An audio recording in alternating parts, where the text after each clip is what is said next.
Hello. Today, in this lesson in our Data Structures and Algorithms course, we're going to be talking about sets. So a set is a very important type of collection where no repeat elements are allowed. So let's take a look at how that might work. There are a couple different ways that you can make a set, but we're going to be making one with a binary tree. And we'll make our binary tree with a linked data structure, or you could make it with an array list if you prefer to do it that way. But we want it to be a binary search tree.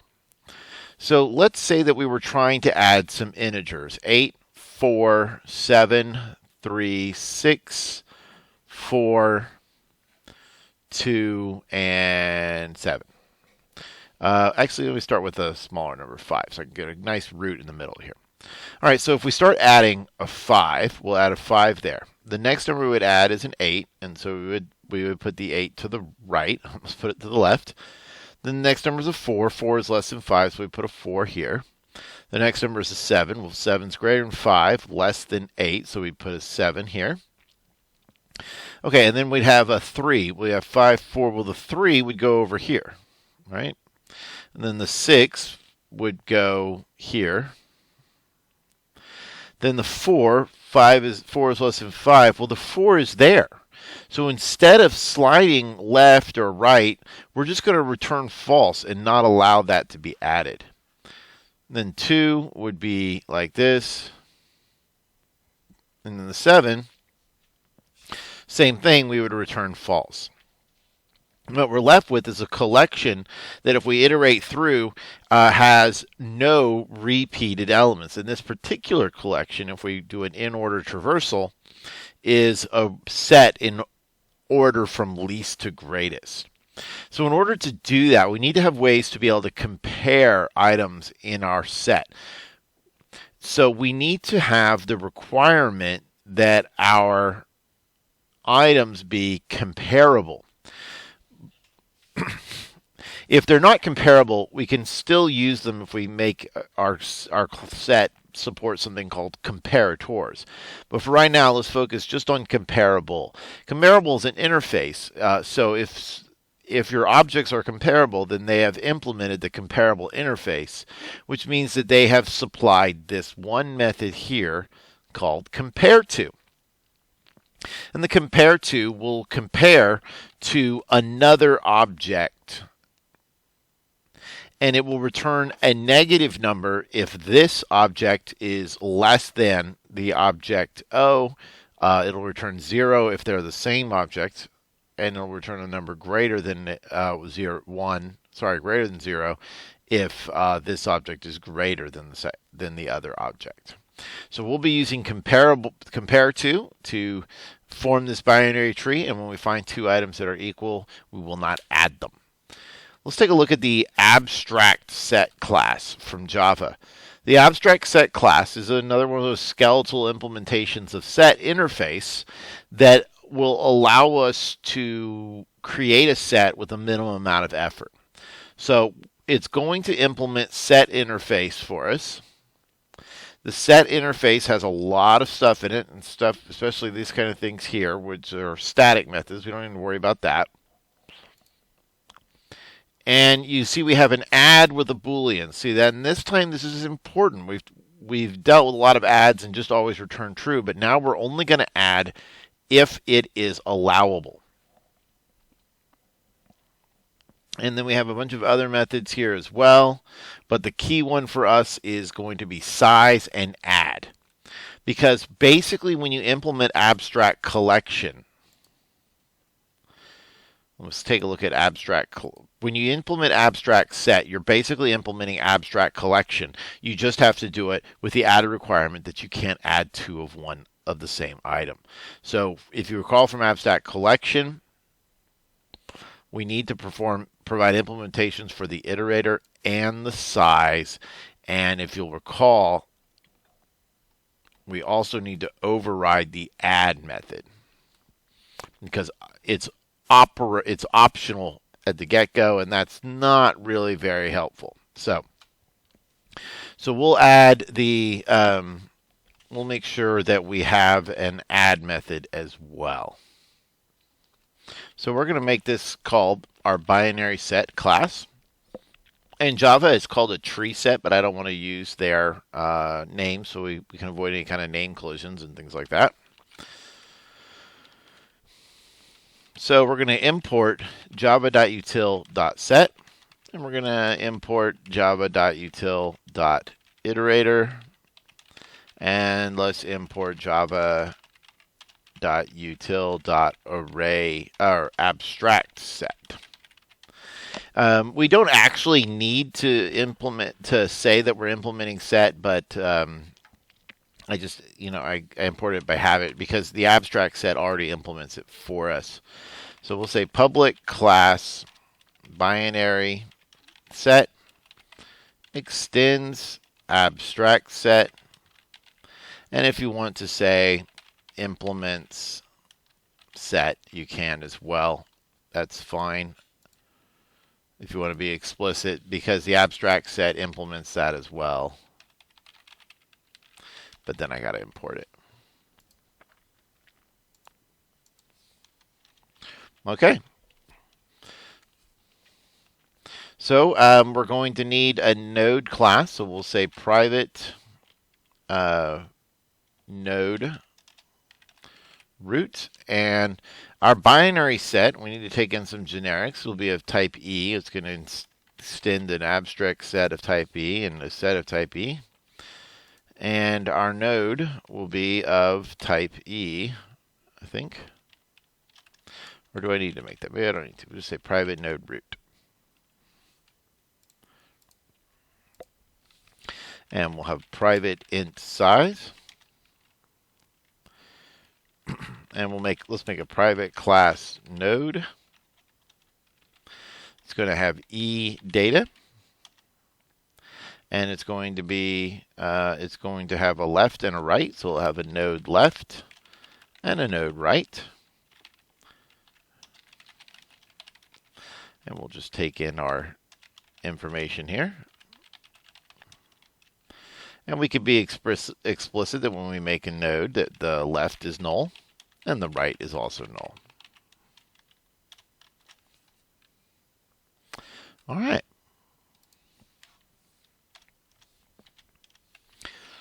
When we construct a new set, we're just going to have a null root and a size of 0. We can write a variable to return size. Just simply return our size variable. Now we're going to implement the Boolean add. Public Boolean add. And we're going to add some data. And so what we're going to do is we're going to start the root and we're going to, move left and right as necessary. If the root's null, we'll just go ahead and add it. So if root is equal to null, then root is equal to new node, and we'll just send the data. We'll increase the size by 1, and we will return true because we effectively changed the set.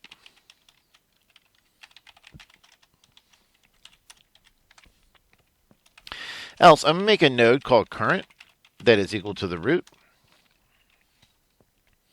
And we'll say just while true is fine. There's lots of different ways you could do this, but I'll just do a while true loop today. Okay, but before we get into our while true loop, let's review our algorithm. The way this works is let's say we're adding the number 9. It's got some integers here, okay? And so what we're going to do is we're going to routinely ask if 9.compare to whatever the data is of the node that we're on. And so this is important that whatever we're trying to add needs to be comparable, or we'll get what's called a class cast exception. So we're going to start with the 7. That's our root. 9.compare to 7, we're returning a negative number. Excuse me, we'll return a positive number because 9 is bigger than 7. So because it's a positive number, we know we're bigger than 7, we would go to the right. Then we would do 9.compare to 12. Well, that would be a negative number because 9 comes before 12, so we'd come over here towards the 8. Then we do 9.compare to 8, which will be a positive number because 9 is bigger than 8. And we'll come over here to the 10. Then we do 9.compare to 10, which is a negative number, so we move to the left, but at that point, we're pointing towards null. So when this happens, instead of moving left, we will moving our current node left, that is, we will actually attach the left child of the current node to a new node holding the data we're trying to add. So let's see how we go about doing that. All right, so we took this in as of type E, and we made a node. Well, we're going to need to make sure that that data is comparable. So I'm going to say comparable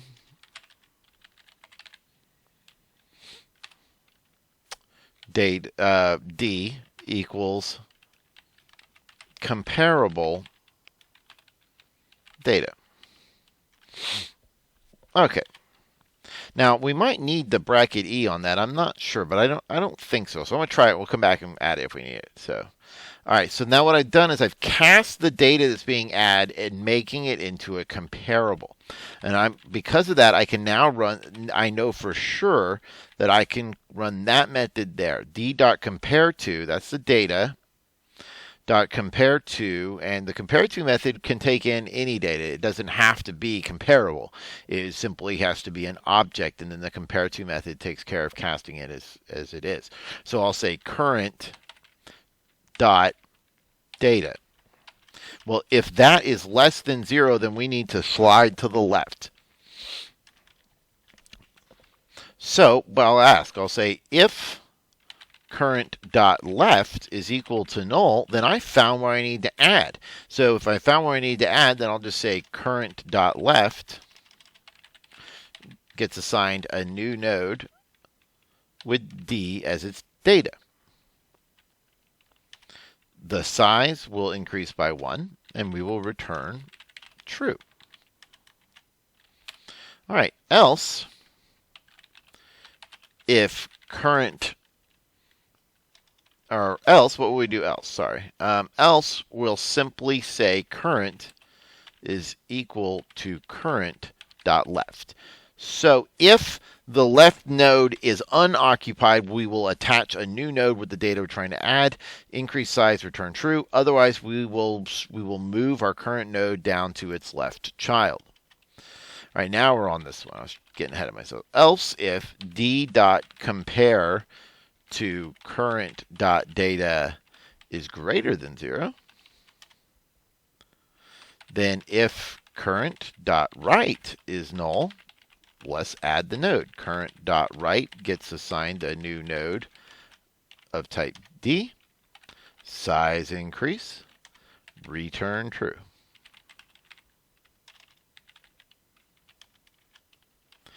Else, if it's not null, that means we need to slide right. Now, what would happen, though, if we try and add something and it ends up, when we compare them, we get exactly 0? Well, in that case, we have actually found the element. That element is already there. So we're going to return false because we are not adding that element. It's a set. We don't add the same element twice. Okay, so that should take care of everything that we need. Let's see if it compiles. Okay. I see. Okay, well, we need to put just the data.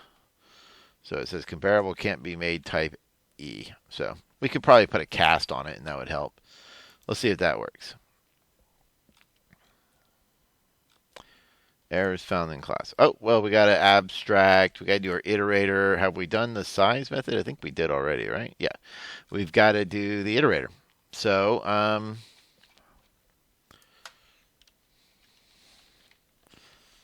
public iterator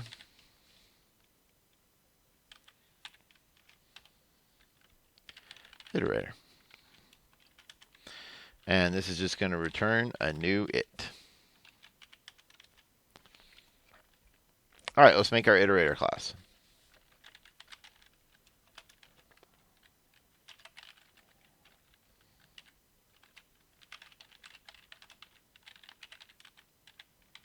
All right, our private class it will implement iterator e.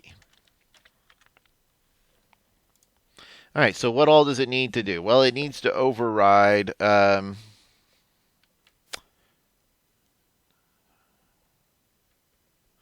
We need to override the next method. Okay, so how are we going to implement this iterator? Well, this iterator should iterate in order since we're having an ordered set. So what we need to do is our in-order traversal, but we can't use the recursive formula because we're using an iterator.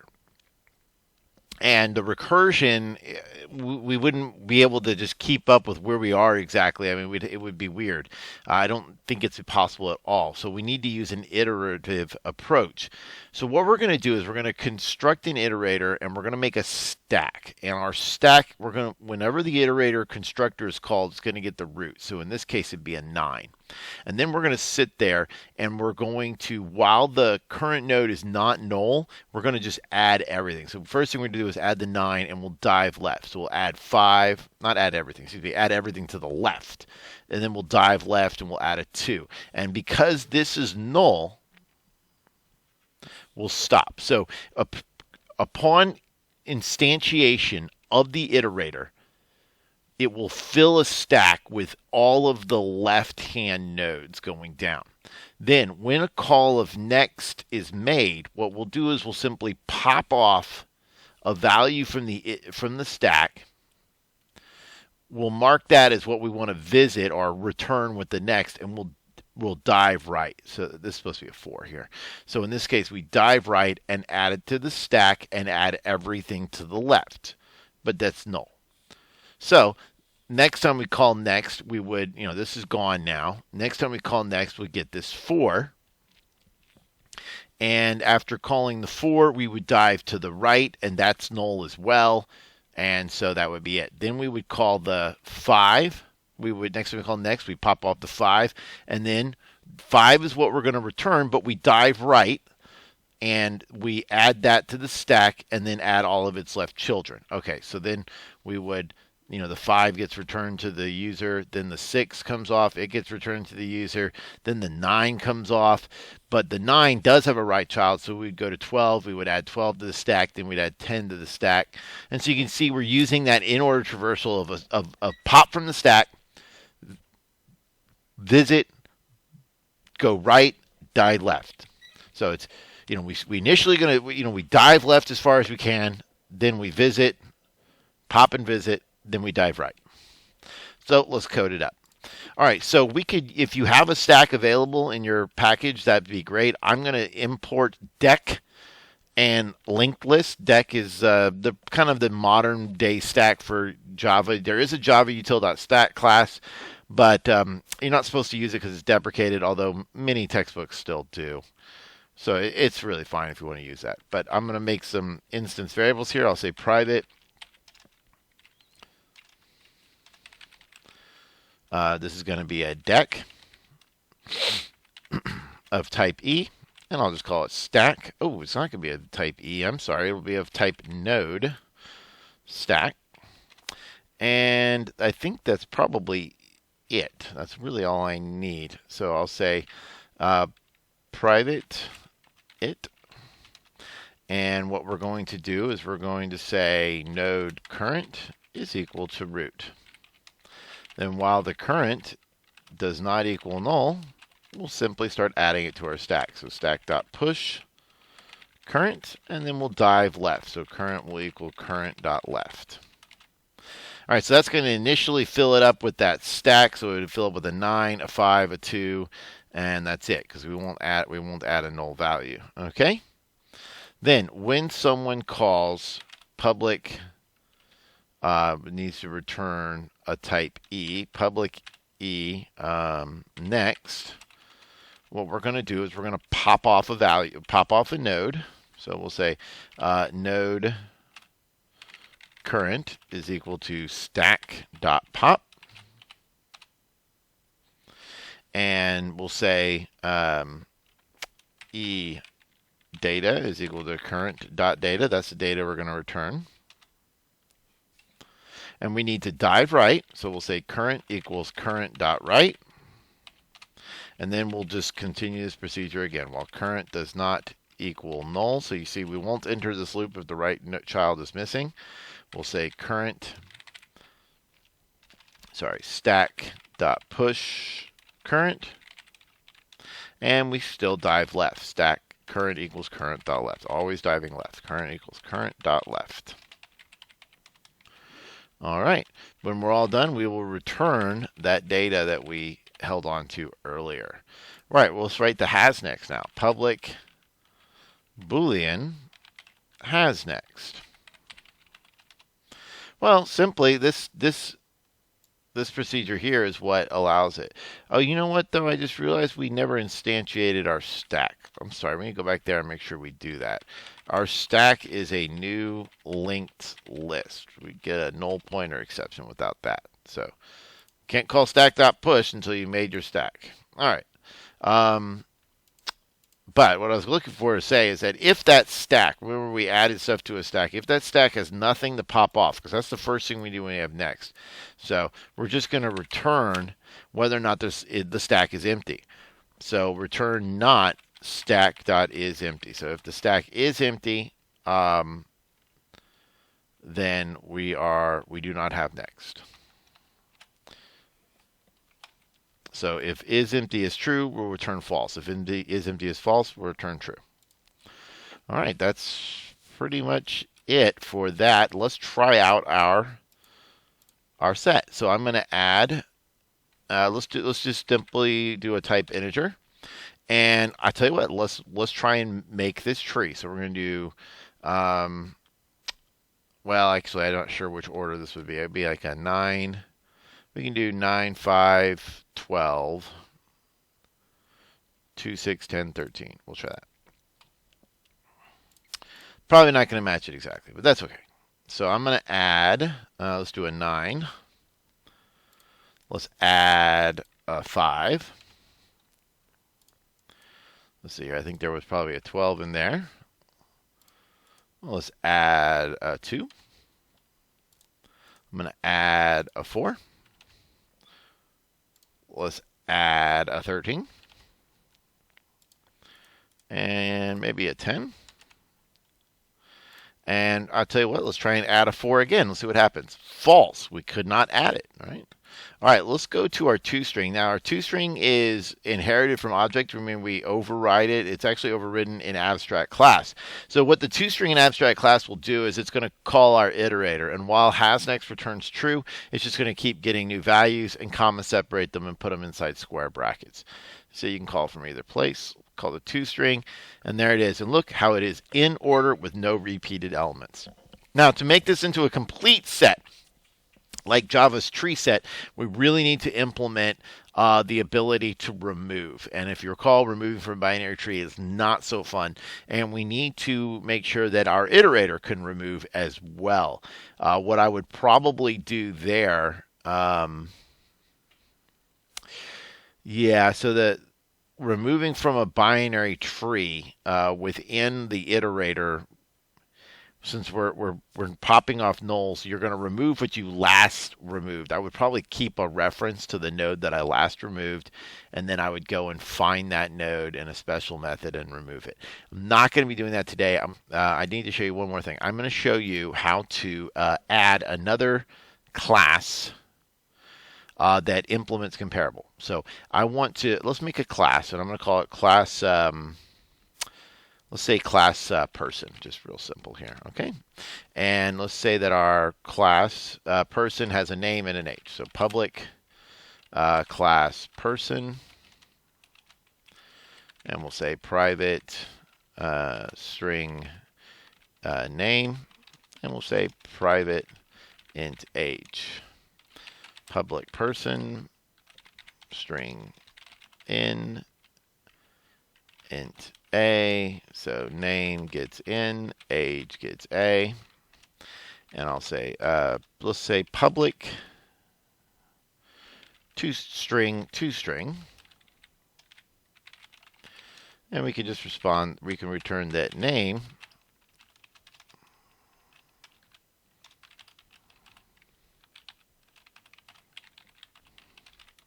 There we go. But we need to make this comparable, or else we can't put it in our tree set. So I'll say implements comparable. So I'll say public, it's mad at me about that, public int compare to. So there's lots of different things I can do here. The string class is comparable. So I can actually just comparable, I need to say, what is the signature on it? It's object, right? Yeah, Java. So we'll say object, obj. So first thing we need to do is we need to say, we can just say, if we want to compare their strings, we need to say person P equals casket as a person. So what that's going to do is if the object I'm comparing it to is not actually a person, it'll throw a class cast exception, which makes sense. You shouldn't be able to compare things to something that's not another person. And now that I've got that, I can say I could use the strings of their name. I could say name. That's my name, the name of the person I'm writing about. Dot compare to P dot name. So it'll compare their names and return them, right? So and return that value. So now it'll be in name order. So let's take a look at that. So we can do that. We can say let's make a new. I'll tell you what. Let's just make a little method here that does something. So let's make a static public static test. Public static void test. And let's make a binary set of type person.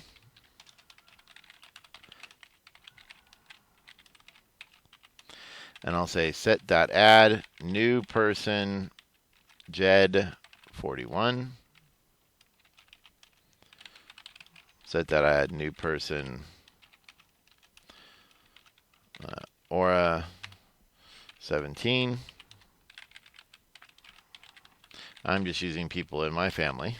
Caleb is 13. And Lucas is 15.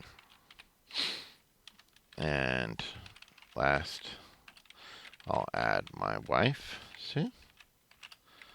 And she is 43. Okay, so now I'm just going to, let's see if we can't take a look at this system.out.println, line, and we'll say set and see what it prints out.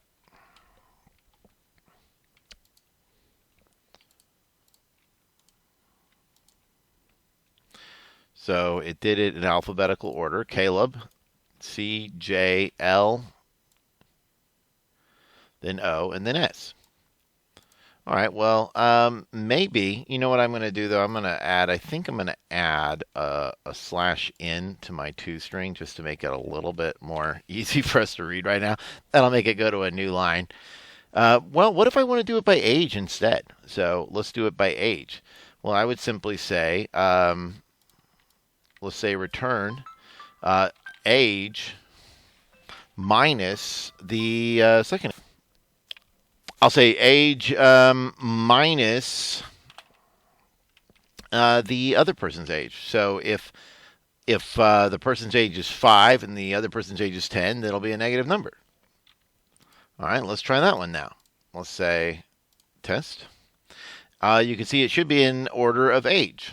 Okay, well, what about if I want to do it based on reverse alphabetical? That is also easy. I could say -1 name.compare to, or I can reverse the order, but I'll say p.name. All right. And now we get to test that. And this should be in reverse alphabetical order, which is pretty cool, I think. So lots of different ways you can do ordering things just by compare to. And that is the end of the lesson.